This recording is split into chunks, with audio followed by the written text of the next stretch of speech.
This point, it's really driven by liquidity. It gave us a 3 months heads up to exactly the correction.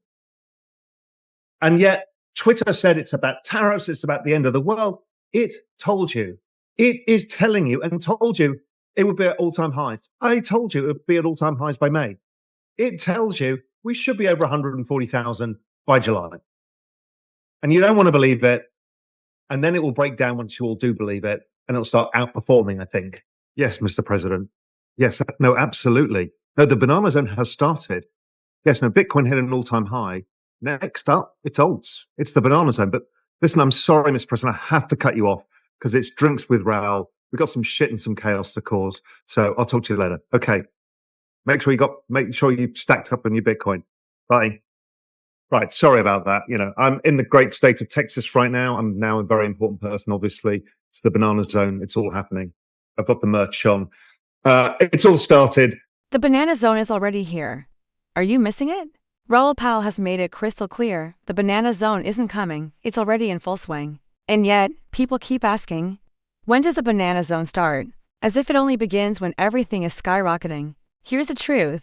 The banana zone began back in September when Bitcoin was around $50,000. Fast forward to today, and Bitcoin has blown past $100,000. Meanwhile, altcoins like Solana have delivered jaw-dropping gains, and still, many investors are wondering why they're not seeing results. If you're still on the sidelines or feeling left behind, it's time to pay attention. This isn't a phase that waits for you. It's happening right now. If you find this insight valuable, smash that like button, subscribe to the channel, and turn on the notification bell so you never miss another update on the digital asset revolution. Drop your thoughts in the comments. We read every single one. Let's grow together in this wild crypto ride.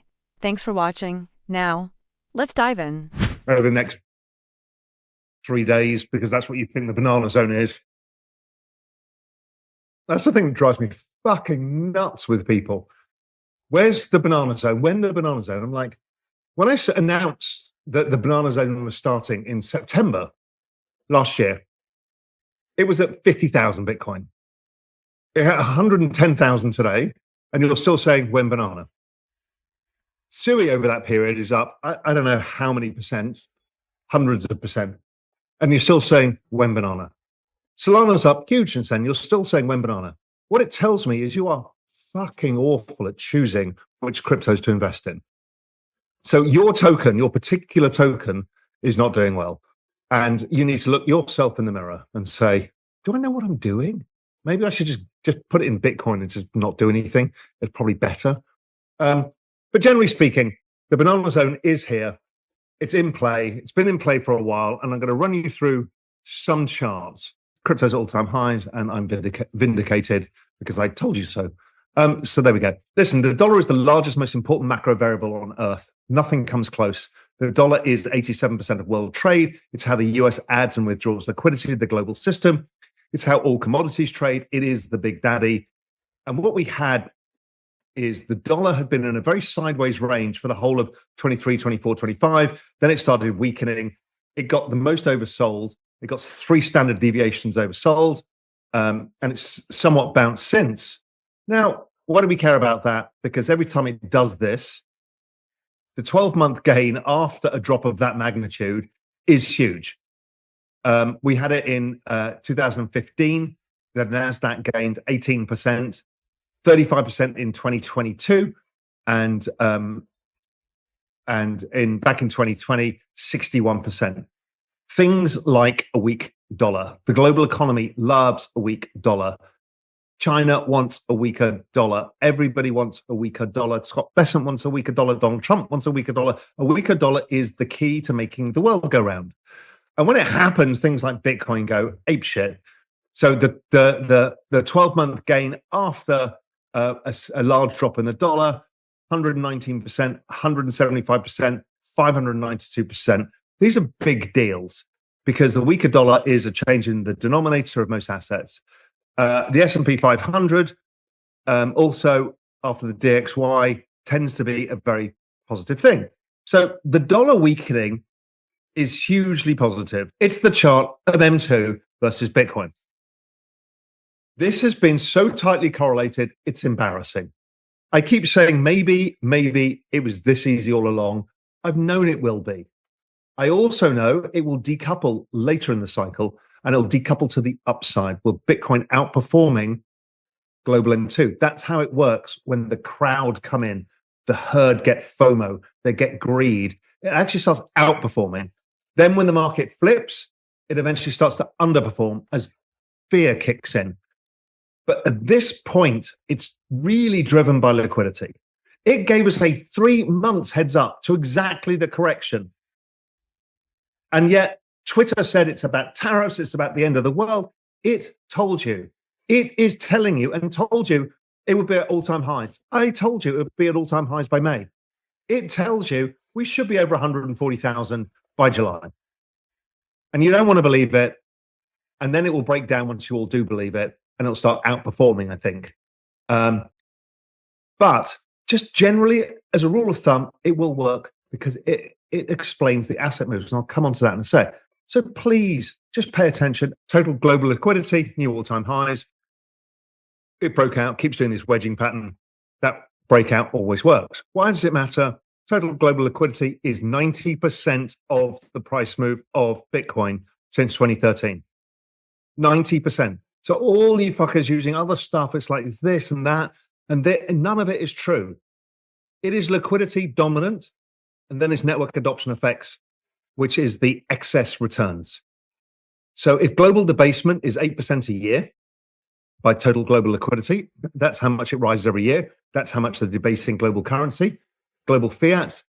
The excess performance is network adoption, which is about 100 and something percent a year on top with Bitcoin. When it comes to NASDAQ, well, it's 95%, and it varies between 95 and 97% correlation.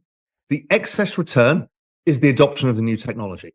So in the adoption of the new technology in NASDAQ, which does about 18% a year, versus Bitcoin that does about 150% a year since 2013, tells you that the supermassive black hole is to own crypto.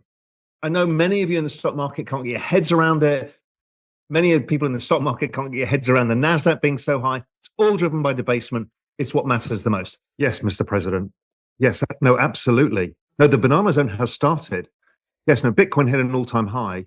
Next up, it's alts. It's the banana zone. But listen, I'm sorry, Mr. President, I have to cut you off because it's drinks with Raoul. We've got some shit and some chaos to cause. So I'll talk to you later. Okay. Make sure you stacked up on your Bitcoin. Bye. Right. Sorry about that. You know, I'm in the great state of Texas right now. I'm now a very important person, obviously. It's the banana zone. It's all happening. I've got the merch on. It's all started. Raoul also points out something crucial. Financial conditions indices, which track things like the dollar, interest rates, and oil, are screaming higher right now. Why does that matter? Because historically, these indicators lead the ISM, a key measure of economic health, by about 9 months. Corporate earnings are set to rise.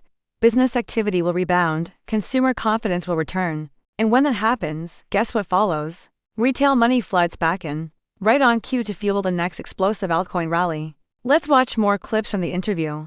So, Trump came in 2017. The world freaked out. Oh my God, we've got this nutcase as a president.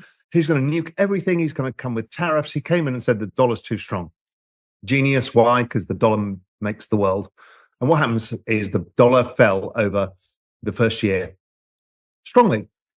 What happened this time? We said this before the dollar peaked. We said it's going to repeat the same cycle. And it did exactly as we said. And not only that, it's falling faster than last time around. And you see these wiggles. So this up move we had very similar up moves in the dollar as corrective moves back in 2017. And then it keeps moving lower. That moving lower is what is increasing global M2 because it's in dollars. It's also increasing or lowering financial conditions, or increasing on our charts, which means financial conditions are getting easier for people because of the dollar. Foreign nations can roll their debts. Corporations can roll their debts. That means everybody has more dollars to spend. More excess spending equals faster economic recovery, higher asset prices. So the dollar is in this beautiful cycle. The dollar should hit new lows again. And this little correction pattern is actually important because it plays into the M2 chart and the global liquidity chart, which in the end is what is the key driver of assets, which again, most people don't understand. They get caught out in some bullshit on Twitter. I've been trying to show you this stuff forever. Global M2.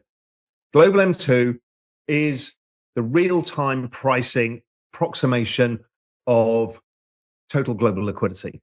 Total global liquidity is central banks included. This isn't, but we know what they're using the banking sector. Global M2 is rising faster than 2017. 2017, those of you who were in the market then, it was a hell of a year for risk assets. I mean, crypto from the low did a Bitcoin from the low did a 23x that year. Now, Bitcoin won't, but something will. One of the large tokens will do something approximating that. So liquidity gushing, dollar falling. All of those things, positive. Liquidity. Let's look at the greatest chart of all time. Business cycle. The dollar being in a range for a period of time kept the ISM subdued. The ISM, the Institute Supply Managers Survey, is the best guide to the business cycle. The business cycle above 50 is growing, below 50 is stagnant, below 45 is below 47, 46 is recession. So we've been crawling along. And those of you who run businesses in Main Street, you own a store, or you deal with ordinary people and ordinary things, manufacturing industry, stuff like that. You know that business hasn't really picked up yet. For all of us who have earnings, you kind of know that earnings haven't really picked up yet. But tech companies and stuff have, because they've got a technological revolution going on. They're attracting capital. But generally, the rest of us don't. And so it's been a bit weird where the markets have gone higher due to liquidity and earnings haven't. That's typical. That's why P ratios go out, because of debasement. The rich get richer, the poor don't. But eventually, the dollar is one of the markers of this, one of the key drivers. The other is rates. They've always been sideways. Now the dollar is weakening. It sets yourself up for the business cycle to weaken. The dollar is not always the key driver of the business cycle, but it's one of the key drivers at turning points. Bitcoin has been priced on ISM. So implied Bitcoin pricing and ISM. So Bitcoin is priced for a weak business cycle right now. But guess what, children? Our financial conditions index, which is the dollar, rates, and oil, screaming higher, and it leads ISM by 9 months. And that tells us ISM should go up a lot. So that means you guys are all going to start earning a bit more money. Your businesses are going to do a bit better. You'll feel a bit better. I think rates will lower a bit somewhat as well. And overall, the global economy will get better. There'll be more demand for risk assets. This is what drives alt season. As this all picks up, this is the dominant driver of the whole thing. Raoul Pal just dropped the clearest crypto roadmap yet.